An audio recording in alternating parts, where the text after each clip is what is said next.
what I'll talk about is why we should be printing, or why you might want to print if you don't already. I'm not going to go into technical details tonight, but I want to stimulate conversation. I want to hear what your frustrations are regarding printing, what your questions are, and also what your joys are in printing. We print here in our studio. We have 4 large format printers here for our workshops. We print, in general, well over 1,000 prints a year. So and my associate for the last 15 years is a master printer. So we really love printing. We love that aspect of photography, as well as the from capture to print. So with that, let me move over, and I'm going to, do you have share screen on? Can you see that? Sandy? Not yet, Les. No, we can't. I'm sorry, I was muted. It's at the bottom of your screen? No, what I'm saying is, hold on a second. Let me go back here just for a moment. And I thought I hit share. No, I didn't hit share screen. Okay, there we go. And let me go here. There we go. Now you can all see this. Can you not? Yes, we Yes. can. Yes. Good. Great. Okay. So let me move on. And again, please engage in any way that you see fit. I want to talk about why might you want to print, or if you do print, to review with you why we all print, or not. Sometimes it's not your choice. You choose not to print and instead send things to labs, or just have your work on your monitor for sharing on the internet. So let me start with the reasons that people always give us for not printing. Obviously, it can be costly, right? Printers, by the way, are probably the biggest bargain in the tech world today. They are really sold basically at a loss.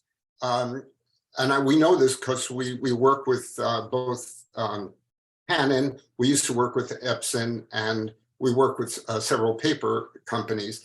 And what they really make money on is the inks. It's the old thing of razors, and the razor doesn't cost much, but the replacements, the razor part of it does cost. So that's what this is about. But the printers are a substantial investment, especially if you start out with a 13-inch or a 17-inch wide printer. Inks are expensive. We always insist, recommend, and urge people to use only manufacturers' inks. They really make a difference. The inks are made for their particular printers. Off brands result in terrible prints, actually. Papers are expensive. We have today the most marvelous papers available ever, although there are still mills, one in Italy in particular, that still makes the papers used by Leonardo da Vinci. It's quite amazing. We've felt those papers, we've handled them, and they're spectacular. It does take time. Printing takes time. It's not like going out and shooting, a card full of images. Each print takes a while to do. Obviously, there is a learning curve to all of this. And as a result, you need to be patient about it. The prints sometimes are frustrating. The print doesn't work the way you thought it would. And as a result, people lose patience, but we urge you to stick with it. The best thing that you can do is practice, and eventually everything catches up. We urge you, or we recommend, I should say, that people start out with inexpensive papers so that you're not afraid to get a lot of practice. But once you do, then it's really quite good. And the final reason that I'm listing here, there are other reasons too, but many people feel commercial labs can do the job. But I'm here to tell you that they don't always do the job to the level of excellence that you might want. When you're first beginning to print, you may not notice certain things that have gone wrong with the print, but once you do learn about prints and printing, you can see the difference. But there are some good commercial labs, don't get me wrong. And if you send them the material, the file as they want it, usually there's not a problem. Okay, anybody have any other frustrations they want to share on chat? Okay, so let's go into the positive things, and I'm going to list these and get through them fairly quickly. But please interrupt me as you come up with a question about it. There's no doubt, and believe me, we've polled many dozens of professional photographers, colleagues of mine, that prints really do improve your photography. I remember when I first worked with National Geographic,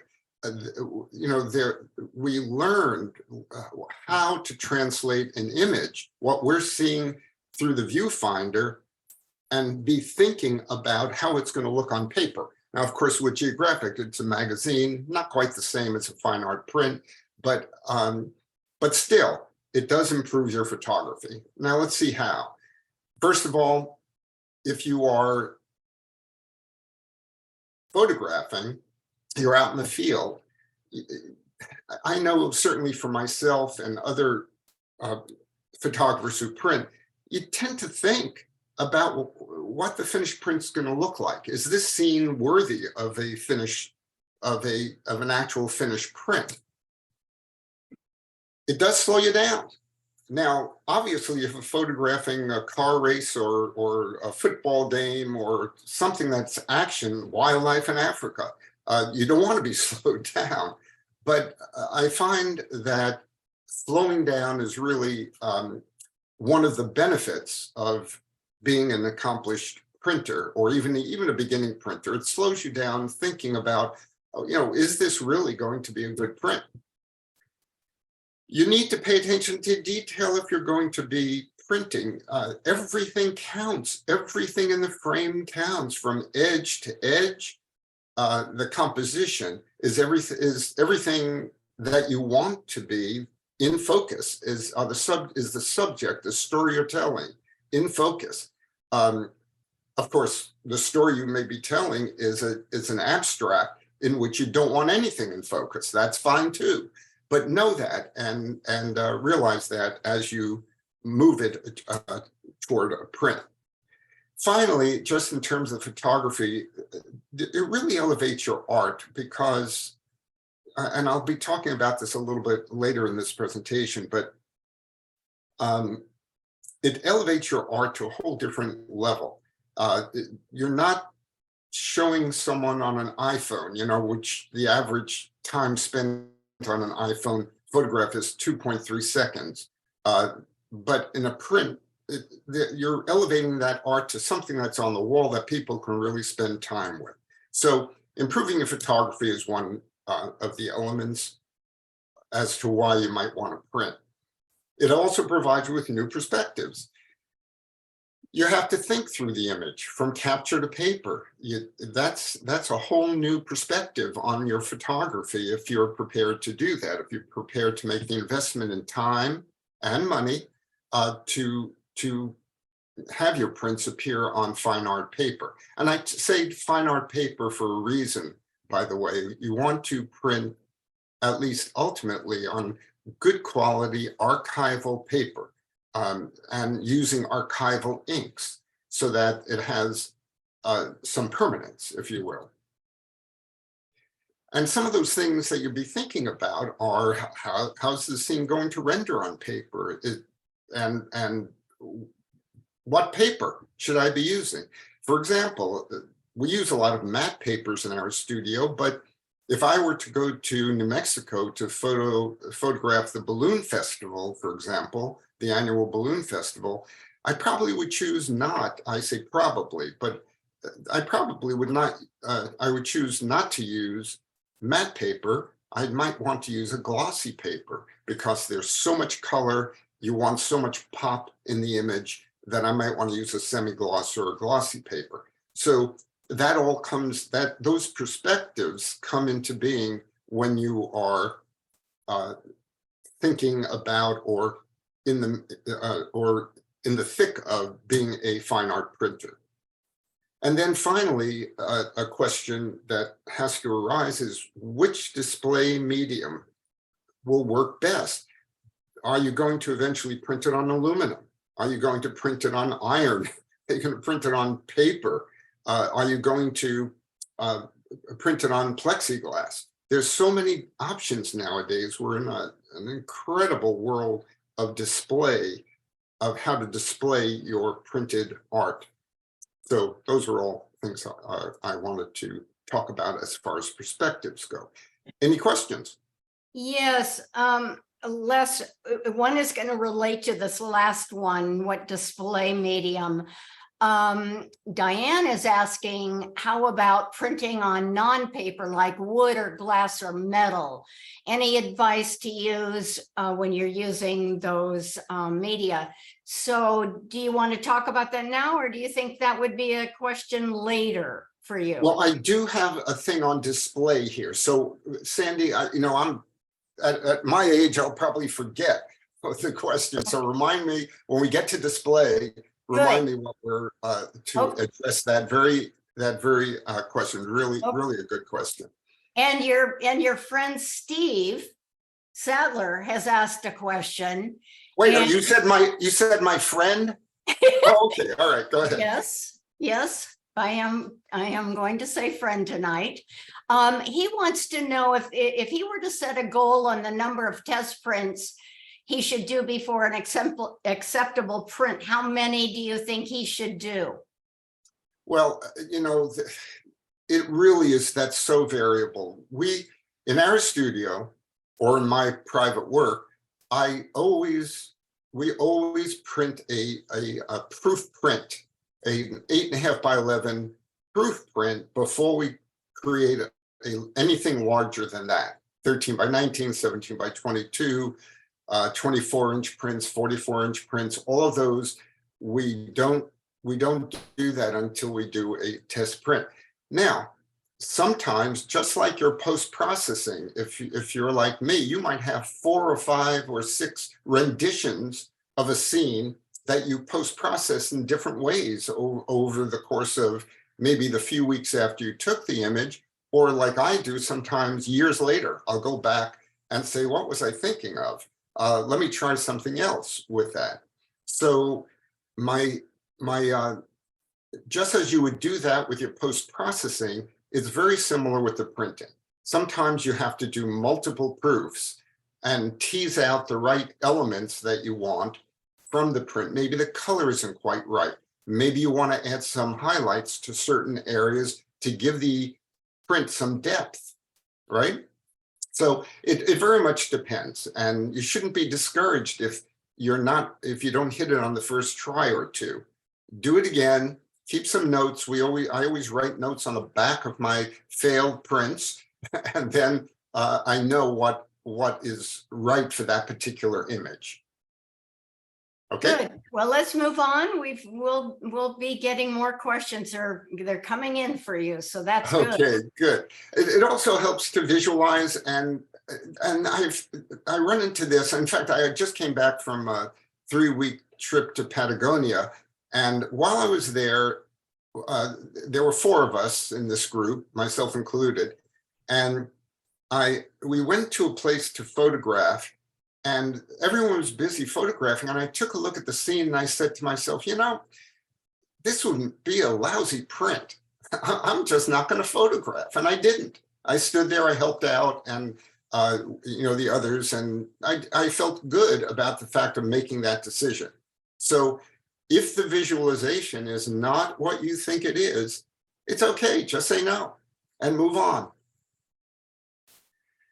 It improves your attention to detail, no question about that.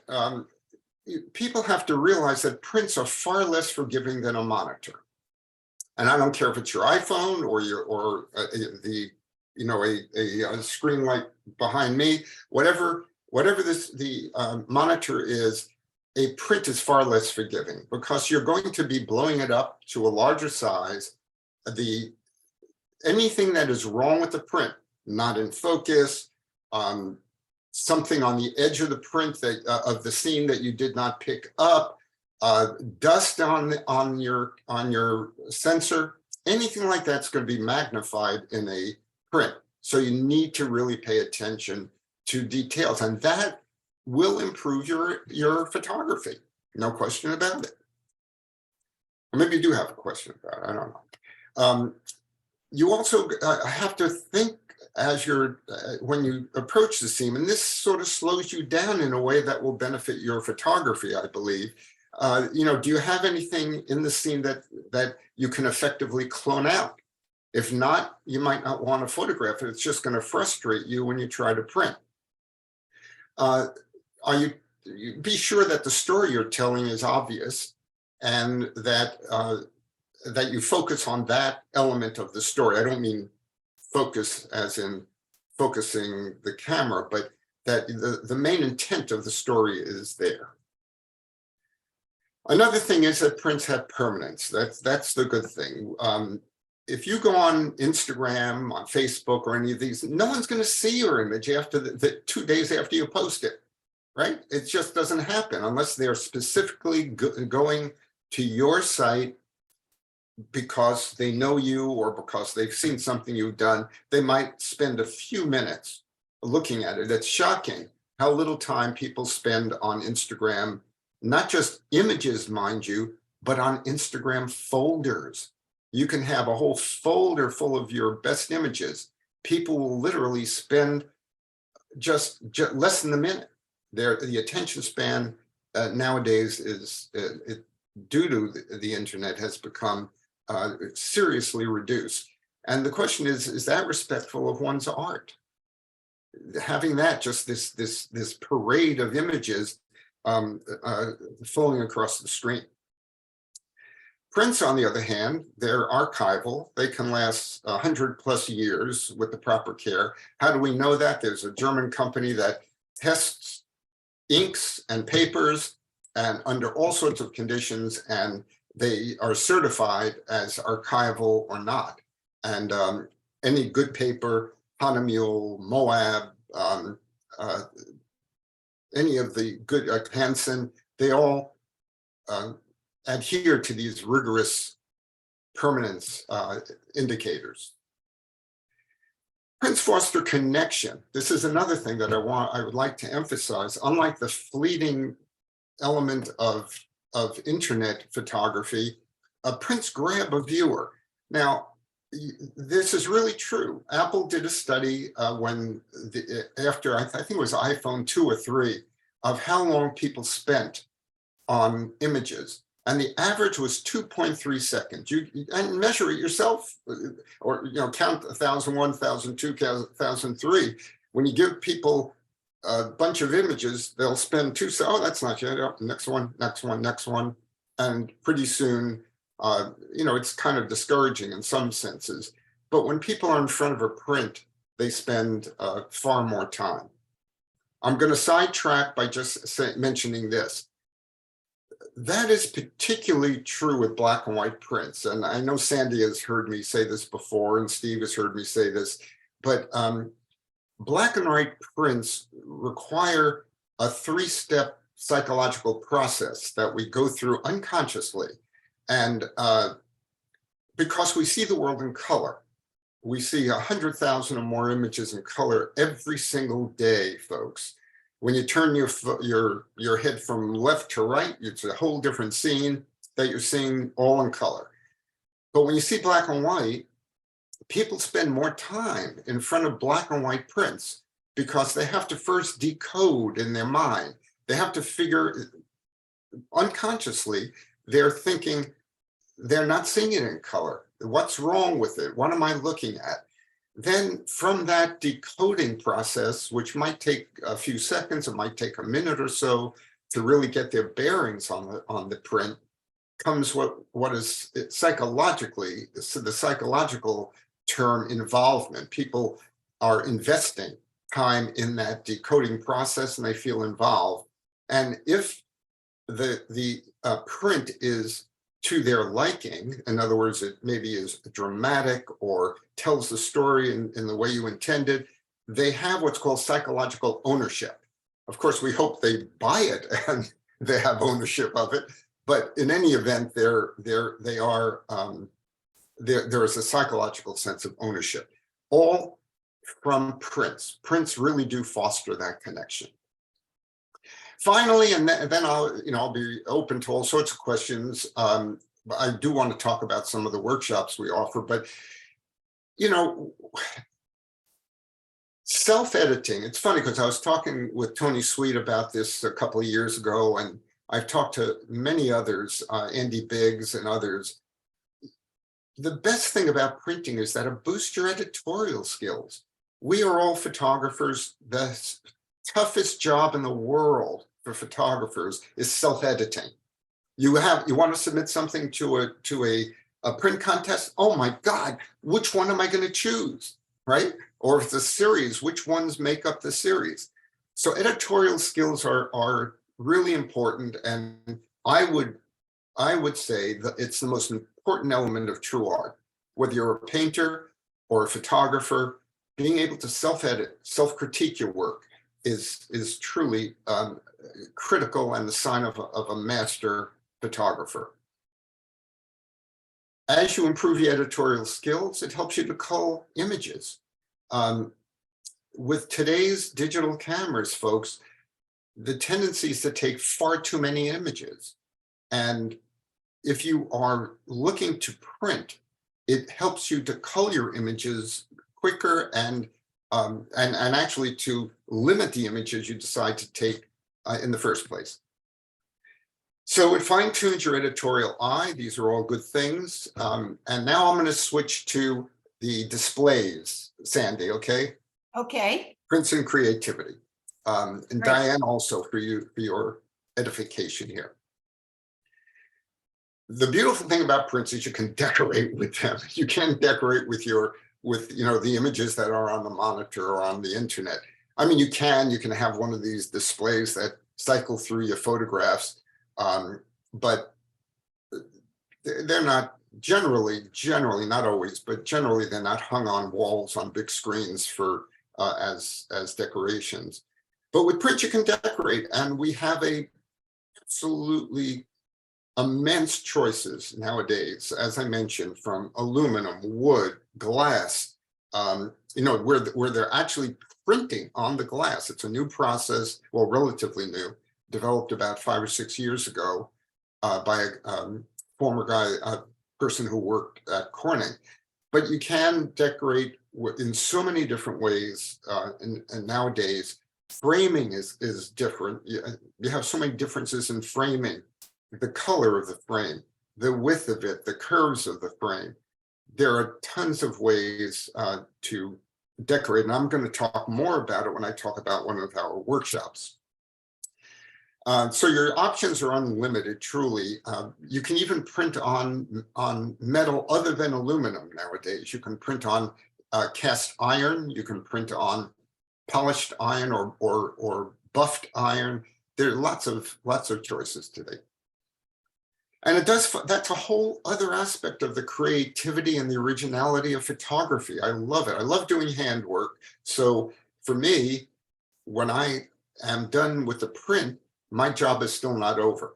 It's funny, another 30-second sidetrack here is that, when I used to shoot for Geographic or for Time Life or any of those places, in the days of film, once I pressed the shutter, my job was over.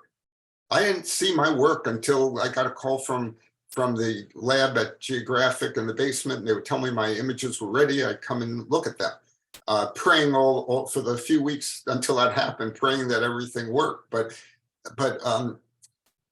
today, when I press the shutter, I'm only about 10% done because I've got to go through the post-processing, then I've got to go through the printing, and then I have to go through the framing and display.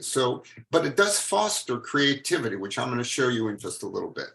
Sandy has seen it in my studio, but there are creative approaches.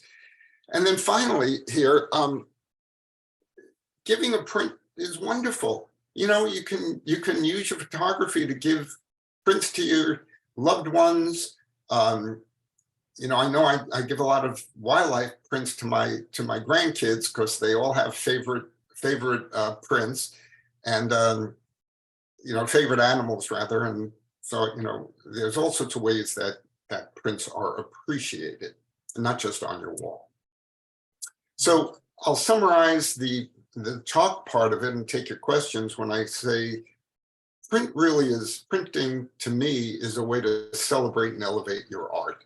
You're celebrating it by printing it, and you're elevating your art at the same time. It's just a marvelous way to take your photography from a technical skill to a true art, if you will, if you accept that. One thing that's associated with this is that, think about it for a moment, the print throughout the history of photography, which is approaching almost 200 years now, believe it or not, 1800, 1798, I think it was the first attempt at doing a print.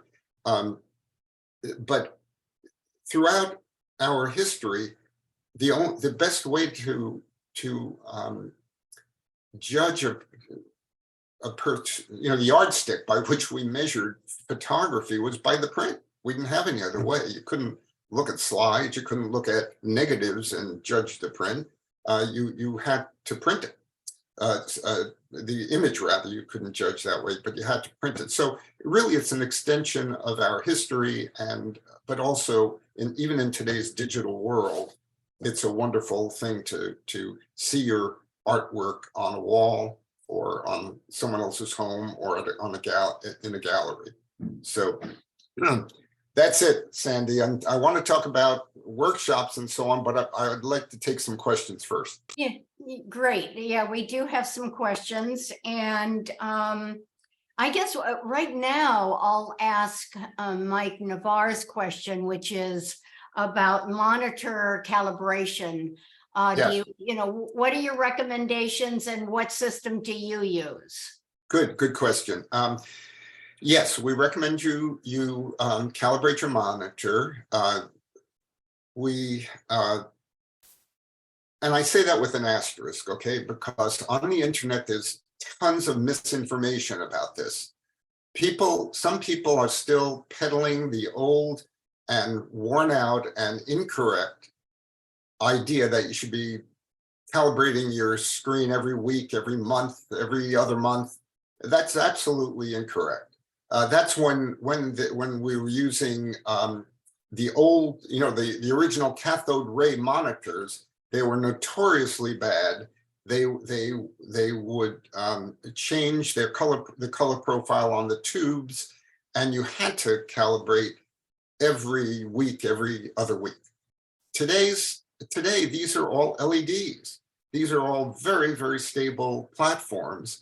And with the quality monitor, whether it be an Apple or another good quality monitor, I use the BenQ. That's what's behind me. I do all my work on the BenQ.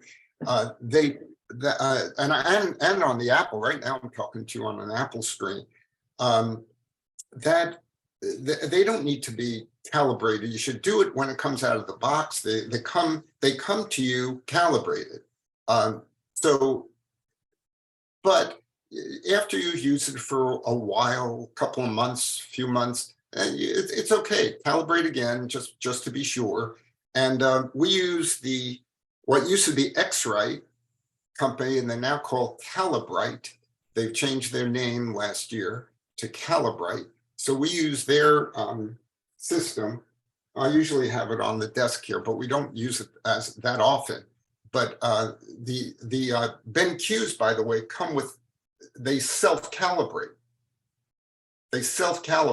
So we don't really need to use it, but we do use it maybe a couple of times a year. That's all. Good. And so we're going to go back to the display.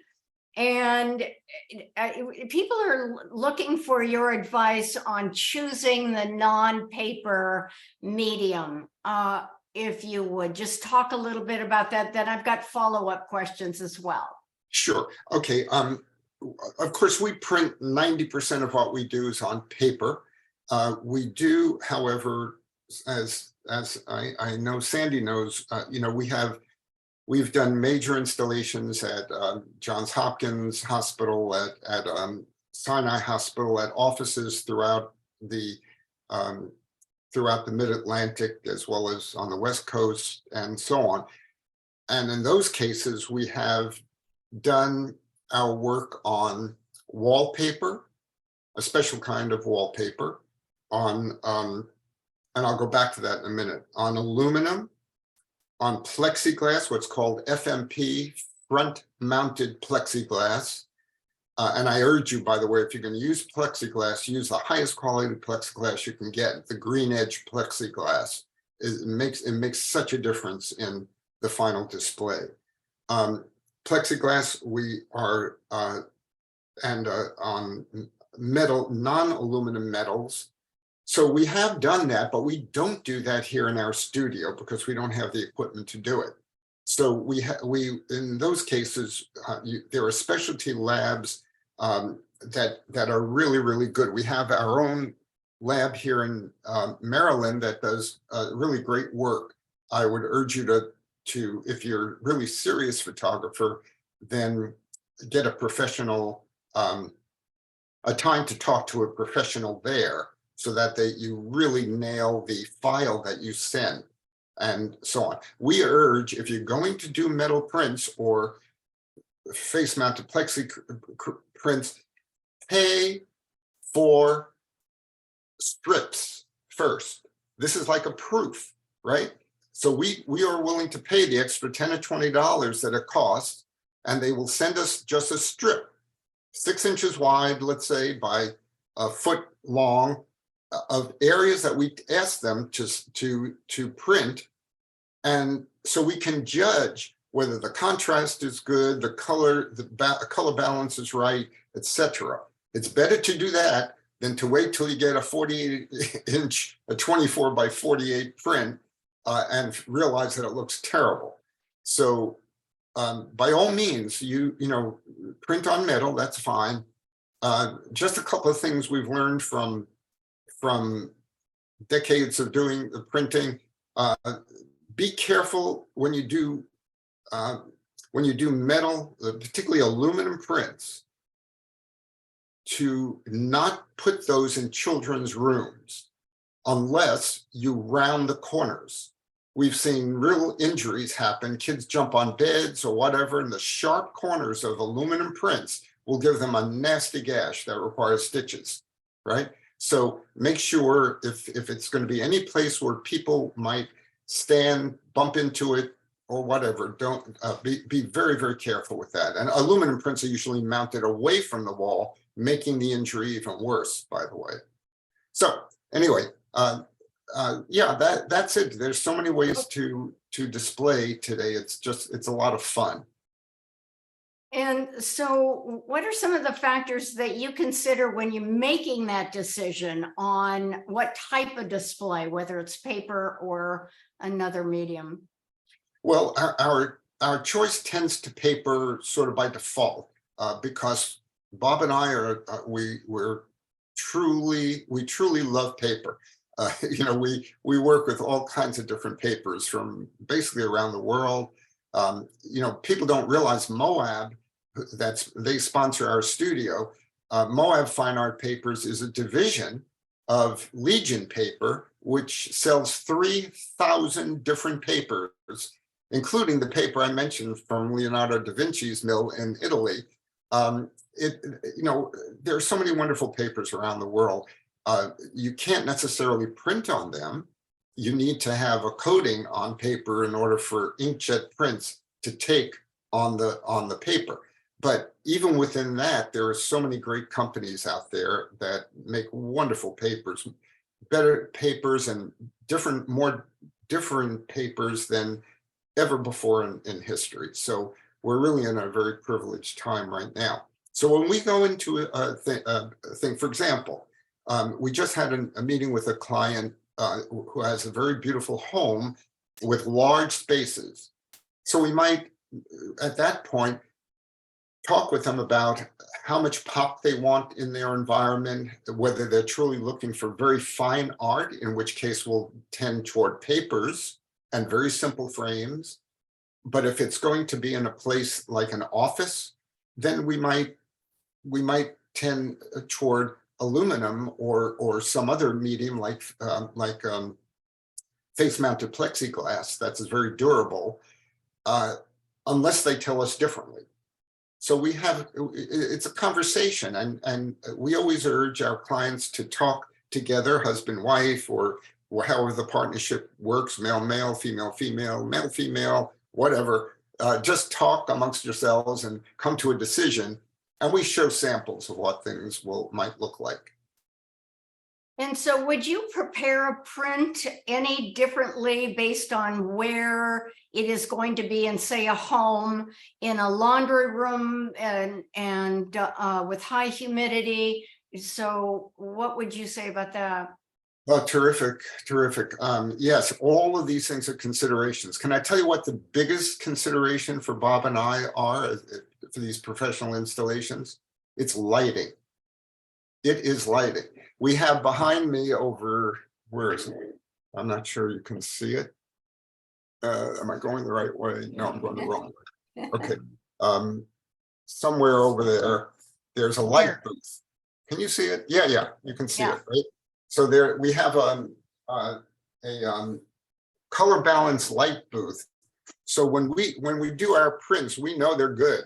We know that they're color balanced, that everything is perfect. And then we go put it in and someone's got incandescent lights shining on it and it looks sick.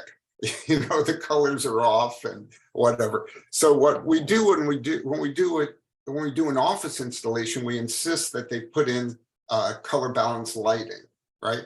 So that gets past that barrier.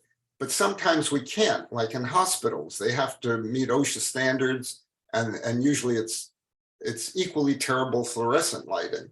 So we try to, when we do our printing, we do it to try to balance against that lighting, and that's Bob's province. Bob has the most sensitive eye of anyone I've ever met for color balance.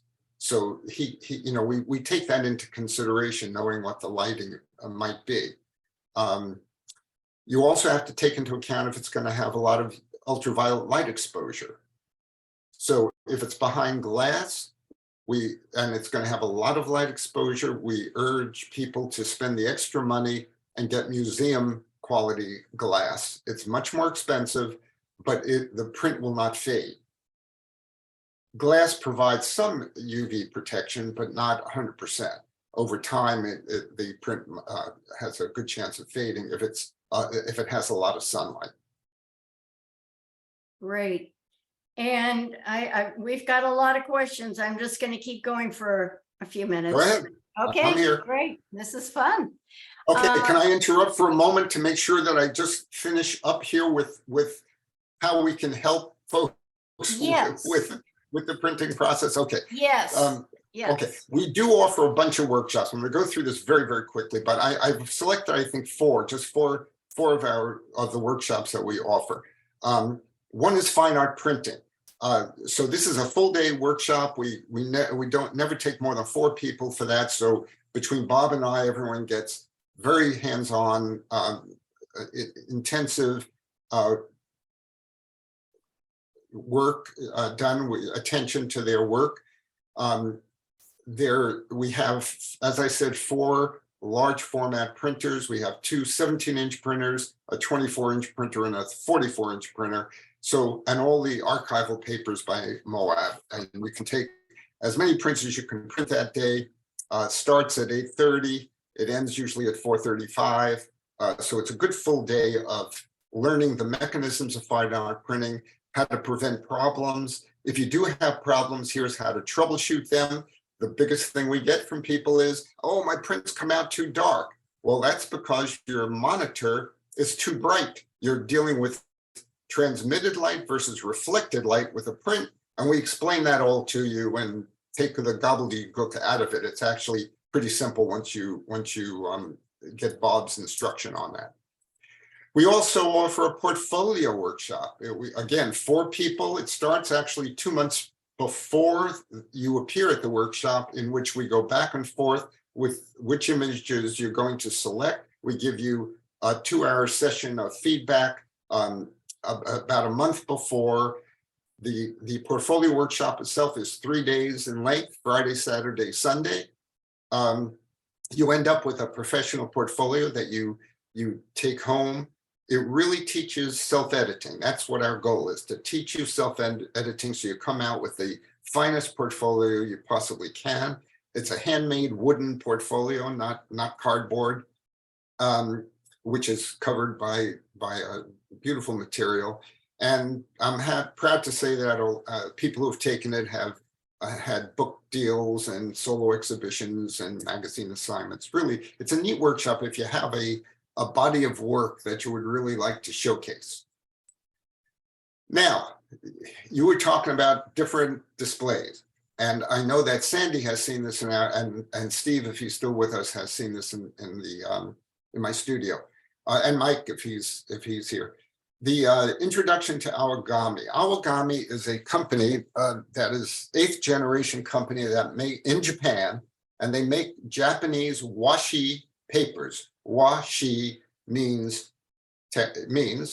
Japanese paper. Washi. So it is. These are handmade, gorgeous papers. I can't even describe how beautiful they are. And we have an introduction. 6 people there. And we introduce you to the world of Awagami papers. There are 16 different inkjet papers that they offer. I think that they have 2 others that are coming out soon.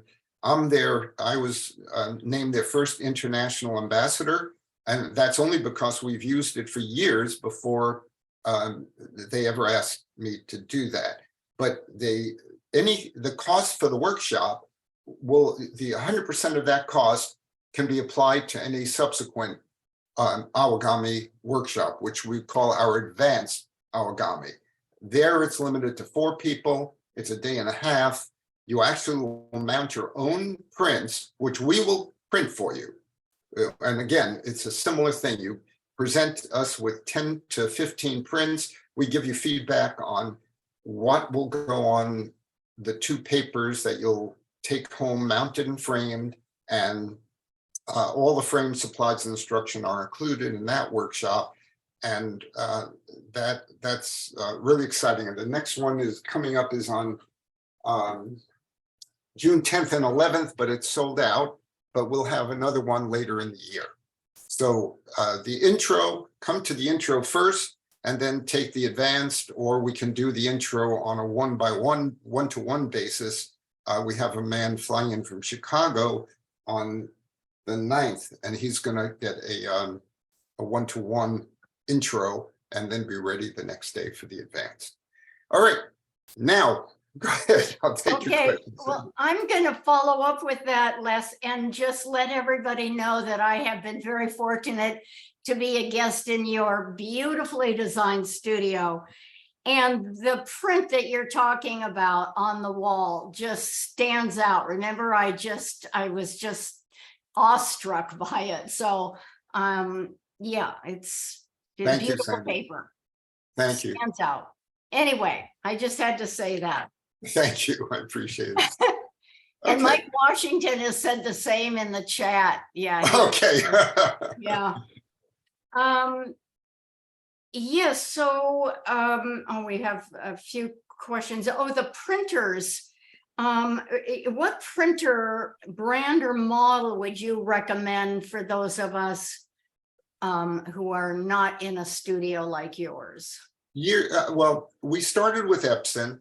We got out of Epson because they were having some issues, and we went to Canon. But nowadays, that was quite a number of years ago. So I have to say that I don't think it makes a whole lot of difference if you choose an Epson printer or the Canon printer, frankly. They both do wonderful jobs. Stick to their inks, though. Please don't, make sure you use Epson inks with Epson printers and Canon inks with Canons. But either one of them is great. I would recommend, a lot of people start with a a smaller printer, I would recommend spend the extra couple $100. That's all the difference that it is. And buy a 17-inch, a 13-inch or a 17-inch printer. That means a printer that can accommodate a print 13 inches wide by 19 inches long, or some of them have rolls. They can take roll paper that's 17 inches wide, and then you can make a pano that's 17 inches wide by 2 or 3 feet. I would recommend that if you can afford it, do the 17-inch, because at some point, if you're serious about printing, you're going to want a larger print. So now you say to yourself, oh, 17 by 22, that's not that big. Don't fool yourself, folks, because think about it. Then you're going to add a 3-inch mat to it. That means you're adding 3 inches to each side. And then the frame will be 1.5 inches to maybe 2 inches or 3 inches.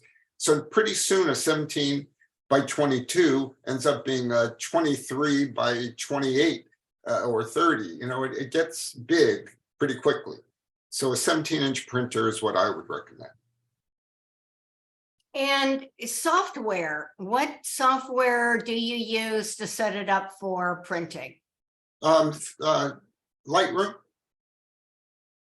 I mean, a lot of people do fancier kind of work, and at one point we did use rips and all this other kind of stuff. We don't anymore because, you know, frankly, with practice, you get better. People say, Les, you know, you have incandescent lights or a mixture of lights here, but you can see on my BenQ, I've got a like a booth around it, and you learn after a while, whatever your environment is. It'd be great if you can have color balance lighting, but if you don't worry about it. Just get used to printing and seeing what the results are on your proofs, and then eventually you'll be able to, you know, to do that. Good. And if I'm not answering your questions, by the way, the way you had intended, let me know. Just go back on chat and complain to Sandy. I can handle it. Good.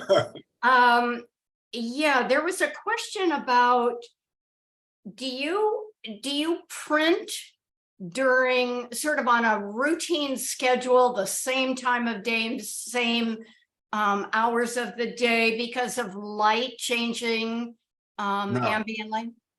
No, our ambient light doesn't change. My room is totally dark, where we do our post-processing. After a print comes off our printer, it goes on to that booth. It's a GTI booth. This is a big one that we have because we use it commercially, but GTI makes tabletop units that are perfect for a 13 by 19 print or whatever. And they're fairly inexpensive. One thing I urge you to do is buy a used one, because the only thing that can go wrong with it is the bulbs, and that takes a long time for the bulbs to lose their color balance. So and then you just replace the bulb. But I would say we don't print it. There are times I'm down here at midnight doing a print because I've got a deadline or something. But mostly Bob is here, and when Bob and I are printing, it's usually from mid-morning to late afternoon. Good. But I'll tell you, when we do the portfolio workshop on Saturday night is when we do all the printing for the people's portfolios, and Bob and I are printing till 2 a.m. on that day. So it depends. And I think, John Mayer has asked, what is the Pro display that you use? Okay, let me just go back for a second here and just say, the question about printing in certain light is important if your room is not darkened, if you don't have a consistent light. We have consistent lighting, so we don't have to worry about it. But if you don't, if you're in a room that has, marked difference between daylight and nighttime, then yes, you should be aware of it. You should figure out a way. The best thing to do is figure out a way to put a blackout curtain or something like that. Okay, and then the question. Oh, Now? I was just gonna say, add on to that was a great question. And I'm glad you answered it further, because I deal with lighting because I cannot darken where my printer is. So thank you. Yeah. So just in to that be case, I'd recommend that you the best way to judge a print is either in that booth that's what you want to know, the booth, or in daylight. So all I used to do before I got to the booth was I have a sheer curtain on an outside door that filters sunlight beautifully. That's daylight. That's perfect. And you can judge your print in that way very effectively. But here, this is called GTI, this booth here. And I'll turn it off and on. And this is, we're able to judge color in a completely color balanced manner. So it's fairly large, but you can get, like I said, you can get a desktop one, you can get smaller ones, you can even get large ones than that. But yeah. Okay, we'll go back to John Mayer's question. What is the pro display you use? Oh, you mean for pro? I thought he meant for displaying for judging the prints. No, he means the monitor. I'm not sure, John. Yes, monitor. Oh, I'm sorry. I use a BenQ monitor. The BenQ company. It's a South Korean company that makes the most cost-effective and technically perfect screen. So that's what you see behind me here. So that's 32 inches. That's a 32-inch screen, a monitor. They make all sorts of different size ones. My eyesight, by the way, is really faltering, and I find that the BenQ really helps me when I'm working on an image. Okay, I think one last question. First of all, we're giving links to your website and the ebook that you have for download. So everybody check that. So can I say something about that, Sandy? Yes. Okay, I should have had a slide here. Moab and Calibrite Company sponsored us to do a book. It's 173 pages, I think, something like that, on the art of fine art printing. And it's something, let's see, am I still on your screen? Yeah, you want to Yes. stop sharing, or you want to go to your website? No, what I'm, hold on a second. You can stop sharing. No, I don't want you to stop sharing. Okay. Hang on a second.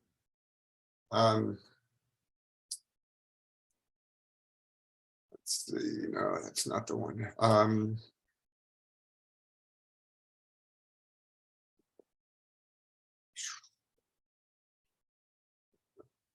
Yeah, there it is. Okay, so can you see this? Yes. Okay, so Your advanced origami. No, No, I don't. can you see download free copy here? No, we No. don't see your screen now. I mean, that part of your screen. We still see your slide presentation. Huh, okay. So you might want to, yeah. If you go out and in again, Yeah, and then, I have it up. or you want to share it? Is this it? That's it, yeah. So it's 163 pages, thank you. So you go on here and you click this red button on the top right. Yeah. Yeah, good. And it's totally free. It goes through the details of printing, and in today's in today's world, we've had, we've 30, I think right now it's about 35,000 people have downloaded it. So you'll be 35,001st or second or something, but you should get it. Really, it's got. Thank you. Yeah. We talk about printers and how Yeah, wait here. problems you may run into and so on. Thank you. Great. And Les, one last question. It came early and I apologize for not getting to it earlier, but it was about aspect ratios and, how aspect ratios influence your decision to print, how to print. And I know from my experience of preparing prints preparing prints for competition for the club, it's always An issue. confusing for me. Yes. Yeah. Well, I mean, if you're going to submit to a contest and it has to be framed or matted and framed or whatever, then yes, it's much more of an issue because it has to fit into that framework. And most contests that I've judged, usually a 3:2 ratio, which is 35 millimeter format. My camera's a 4:3 because it's a medium format, so it's a 4:3. Others are 5:4s, like Hasselblad. That's their native aspect ratio. But if in our printing, it really doesn't make a difference because we know we're going to mat it anyway and frame it. I cut the frames myself. So, or sometimes if we have a big installation to do, then I'll farm it out. But generally, so I can custom it to whatever is needed. But yeah, it is a problem if you're going to be submitting to a contest or you want to buy a standard frame for Michaels or Hobby Lobby or one of those, then you want to make sure that it looks good. It fits the frame and the mat. Now, mat you can cut yourself separately to make it fit, even if the aspect ratio is wrong. But yeah, there's a complication there. You're absolutely right. So I have covered all the questions that have been in the chat. This has been fun for me. Anybody else have a question that they want to ask? Yes, I do have one. I think I put it in the chat room. I think you missed it. I'm sorry. No problem. I know you had a lot of questions, Sandy. My question was, if I'm preparing an image for print, would you deal with it differently when you're planning to print it in matte versus luster versus glossy? I'm sorry, I didn't quite understand the last part of it. There was a noise on the system. So if you're in a software and you're trying to print an image, would you use that image differently for a matte paper? Would you increase the contrast, etc., for a matte versus a glossy paper versus a luster paper? Would you change? Yes. Yes, Asuka, that's absolutely good question. It really relates to this issue. Okay, I want to be very clear about this. Printing is an art form. Photography is a different art form. The idea is to try to combine them together in a way that maximizes the potential of each, but it's a compromise. It is a compromise. If you are thinking that your print should look exactly like it does on your monitor, you are going to be sorely disappointed. And the reason is that monitors nowadays have 1,000 to 1 or 1,200 to 1. There's a monitor out by, I forget, the one in Texas. Anyway, the company is 1,500 to 1 contrast ratio. A print is 100-to-1. Whoa. And that's because a monitor is transmitted light. It's transmitting the LEDs through the screen and banging in your eyes with that. And most people ramp up their screen when they're post-processing, and that makes the problem worse. Then they hang a print on the wall, and that's reflected light. That is reflected light, so it only will reflect. A matte print will be 100-to-1 contrast ratio. A glossy print will be just a little bit more. But so you have to go into printing understanding that it's an art form to itself, and the print should be judged as a print, not as a monitor, as a digital record. So you have, once you adjust to that, then I can start talking to you about what differences you would make for one versus another. It depends upon the print, on the image, really. Yeah. For example, you talk about contrast. That's the biggest difference between a glossy print and a matte print, is the amount of contrast that is the amount of contrast that's able to be shown on the paper. The glossy print has coatings that are highly reflective and so on. But that matte print, you may want to look more painterly. You may not want to increase the contrast. The shot that Sandy's talking about, the print that's hanging on my wall, is of a foggy, a misty mountain in China. I didn't want that sharp. I wanted it to look, so I printed it on a very dense origami washi paper, and I liked the way it came out, but wasn't looking for extreme contrast. But I get your point, and it does for all of you who do print.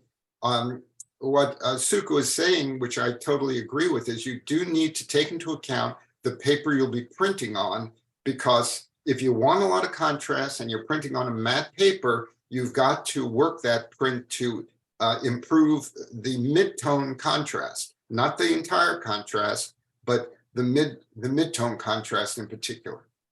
Okay, thank you. You're Thank you. Good. Yep. So I have no other questions in the chat room. And so I'm just going to say, Les, thank you so much for taking the time. It's my pleasure. It's always such fun working with you. And I will also say that if any of you would like to visit our studio, there's no hard sell or anything like that. We'd just love to help other photographers. So if you're in the Havre de Grace area and you want to give me a call, feel free, if I'm available, or we can make a time that you can come over and visit. Maybe we can do a photo shoot in the area. Well, yes. Hanawingo is Visit 15 minutes from my house, and also the park here is really nice. So That's great. Thank you so much. oh, thank you guys for listening, and it's always a pleasure. Thanks, Lester. Take care, everybody. Bye. Thank you all for joining us tonight. And thank you again, Les. Bye, everybody. you. Bye. Good Happy Mother's night. Oh,